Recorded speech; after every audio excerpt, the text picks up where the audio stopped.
Madam, I stand to oppose the demand for grants of year 2021-22 for the Ministry of Education. And my primary reason of opposing this is that in this ministry's demand, there is no such concrete steps have been shown or taken in last 6 years by this particular ministry to improve the education upliftment of the Muslim minorities, to ensure that the dropout rate decreases.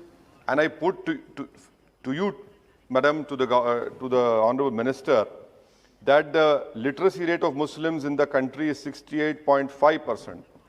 The national literacy rate is 74.04%. And the Muslim female literacy rate is 62%. And the national literacy rate is 65.44%. Now, Madam, if the Honorable Minister's Ministry survey of 2018-19 says, 16-17 says that the Muslim enrollment as percentage in the education, in the primary and higher education is only 13.14%. His own survey of 2018-19, All India Survey for Higher Education, shows that there are only 19.5 lakh Muslim students in higher education. Out of that, 9.93 lakh are boys, 9.65 lakhs are girls. That is only 5.23% of the total enrollment in higher education. The Prime Minister talked about, I will give Muslims in one hand Quran, one hand computer. His own ministry's survey, Madam, of 2018-19, the percentage of computers in Muslim household is only 16%, second lowest. Internet in household, Muslims only 32%, again second lowest. Now when it comes to computer operations, again second lowest, 38%, his own ministry survey. Thirdly, Madam, may I also point out through you to the government that his own, the Kundu Committee report has been given to the government. The Kundu Committee report from page 74 to page 97 lays down all the ills which the Muslims are facing. And the reason for the highest dropout rate, they say, is they have listed out 8 factors. Biggest is financial constraint.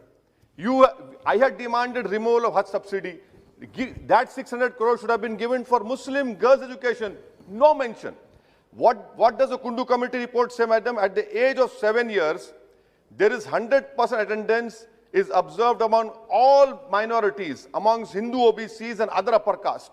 But for Muslims, it is 90% and 94% for SC and ST. Dropout rate again, Madam, at the dropout rate for Muslims starts at the age of 10 years. Same for SC and ST. For other communities, whether Hindu OBCs, upper caste, it starts from 11 years. This in itself shows that you have not done anything for the education upliftment of Muslims. Madam, third point which I want to bring to the government notice through you is that the Aligarh Muslim University campus, the Honorable Member from Kerala has raised it. Kishanganj in Bihar is the most backward area of our country, Simanchal. Madam, do you know that in this B.Ed degree course, there is no affiliation given by National Council for Teacher Education? May I request the Honorable Minister, sir, at least give affiliation for that B.Ed courses from National Council for Teacher Education? Why haven't you opened more number of courses? Please, I demand from the government, allocate 500 crores in this Kishanganj AMU campus and start new courses, because that area of Simanchal deserves these education institutes. Madam, my fourth point, which I want to bring to notice of the government, is that Institute of Eminence. Why have you left out Jamia Millia University? The top 10 university of our country doesn't find a mention in the Institute of Eminence. I don't know why such biasness is being shown in not including Jamia Millia University. Madam, my fifth point about national education policy, I strongly condemn this approach of this government of promoting homogeneity in the country through national education policy. The beauty of our country is heterogeneous. You are doing that, and then your NEP does not talk about upliftment of Urdu. It does not talk about how you will control the dropout rate of Muslims. Nothing is mentioned. And Madam, may I also bring to notice of you is that this whole total education budget is, out of that 44,000 comes from education cess. 4,800 crores come from National Investment Fund. So basically the fate of allocation It depends on cess education and disinvestment proceeds. If tomorrow disinvestment proceeds or the cess education comes down, you will be the sufferer. It is, you have mentioned in your documents. Madam, my sixth point, which I want to bring to the notice of the government is this not a fact? That the total union budget spending on education as percentage of union budget, in 2015 it was 3.8. Look at your approach to the education sector, it has come down to 2.7%. This shows that you're not at all serious, because your data says there is a drop of union budget spending on education as percentage of budget. Madam, my fifth point I want to know from the Honorable Minister, sir, National Institute of Open Schools, under Indian Knowledge and Heritage, you have included Ramayana and Gita, I have no issues. But why have you not included Quran, Bible and Guru Granth Sahib? And madam, you are an eminent lawyer. You know law much better than me also. Article 28, madam, by including teaching of Ramayana and Gita in National Institute of Open School, is it a violation of Article 28?